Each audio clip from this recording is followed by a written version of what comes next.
Hi, friends. It's Michael Kingswood back again with story time, and we're continuing on with my novella Veritas Morte. When last we left our hero Lucian, he had met his father in the throne room, and they were getting a debrief from his father's retainers about the military campaign in Corellis, and specifically the Neo Nova system, which is a colony of Corellis. And he was getting all psyched to go participate, but they got interrupted by the delegation from the Capistrani Republic. And of course, Lucian got kind of annoyed and weirded out because the princess was leading it instead of a man, which would be proper in his society. But, yeah, what the heck? She's hot and amazingly poised, and he got totally taken in by her. And by the end of the meeting, he was like, holy cow, this is going to be not quite as boring as I thought.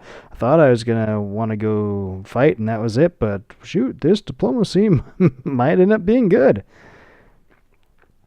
And, okay, so now we commence scene 2. Again, the narrator is Keith Michaelson. Awesome guy, great voice actor. Sit back and enjoy as he tells you a story.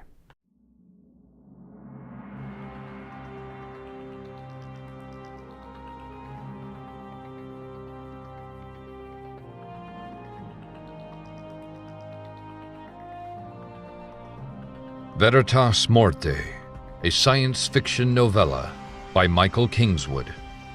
Narrated by Keith Michaelson.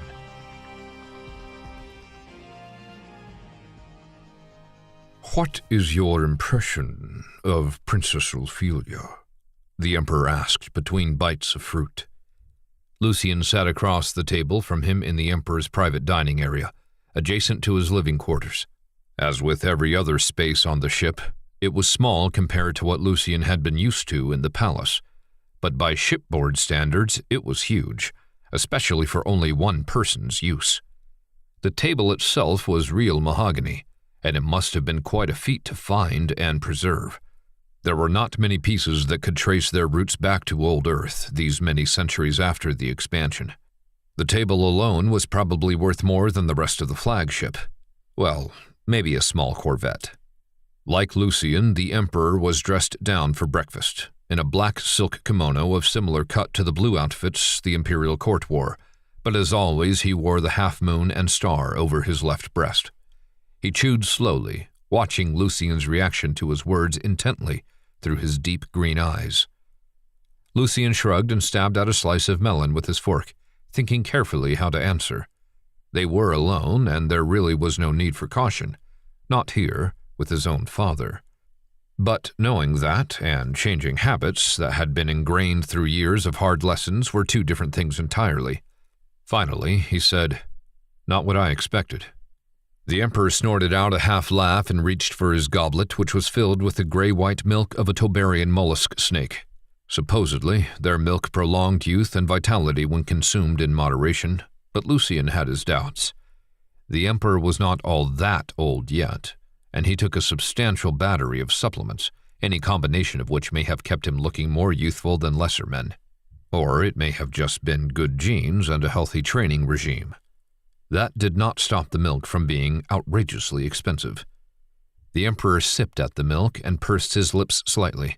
It was notoriously bitter, before replying, "You expected some wilting flower that we could walk over with ease, eh?" He sniffed and shook his head before lowering his goblet back to the table. "No chance of that in a woman from Capistra. They are uppity creatures, the lot of them." He paused for a moment, pondering. "Still, the Capistrani are far from the oddest societies out here, past our borders." For a second his expression almost matched the Admiral's from yesterday afternoon. "My tutors did their best, but I was ill-prepared for that reality on my first campaign. Fortunately, Abernathy has proven more than dedicated, so I doubt you'll have all the disadvantages I did. But there will be many surprises to come." Lucian nodded, but did not reply. He considered his father's words for a long minute as he chewed on another piece of melon. The Emperor had only rarely spoken so openly of his own boyhood before. Why the reminiscing at this particular time? Did it mean something in particular, or... "I'd like you to spend some time with her," said the Emperor as he wiped his mouth with his napkin. "After this morning's meeting, see if she would be amenable for tea or whatever catches your fancy." Lucien blinked, surprised. "I will, father, but why?" "It is not enough that I ask it of you?" Lucien closed his mouth quickly, too quickly, as his teeth met each other jarringly with an audible clack that seemed to echo through the room. The Emperor cocked his head to the side as he regarded his son for a second. Then he chuckled and smiled ever so slightly. "If the negotiations do not go well, Capistra and her allies may decide to push the Corellis issue further than is wise.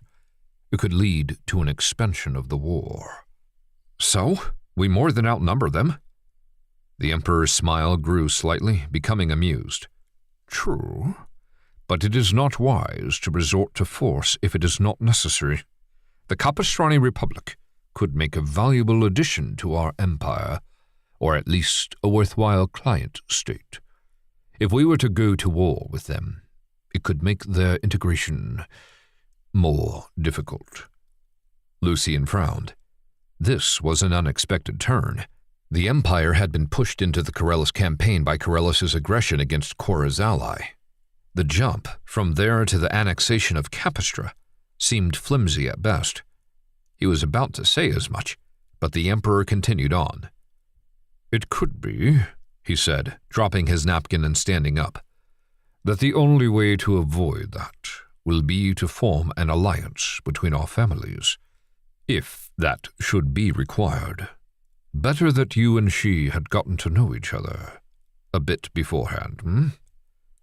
He pulled on the bottom hem of his kimono, settling it more properly on his shoulders, then turned toward the door. Lucien jerked back in his seat, as though slapped. The Emperor could not have meant... No, that was it? He called out to his father's retreating back. "You mean to marry me off to her?" The Emperor stopped and half-turned, an eyebrow rising as he regarded his son. "You cannot tell me. The idea does not appeal to you, not after the way you were looking at her last night. She is a comely lass." His gaze hardened as he saw the look of dismay on Lucien's face, and he made a soft tisking sound. "Come now, Lucien. This is how the universe works. Your sister's marriage to Count Poderick guaranteed Heaven's Gate's merger with the Empire, and with them 4 other worlds. If marrying you to Ophelia can accomplish the same with Capistra and avoid unnecessary expense and death in the process..." He let the rest go unsaid. Lucien did not know how to respond.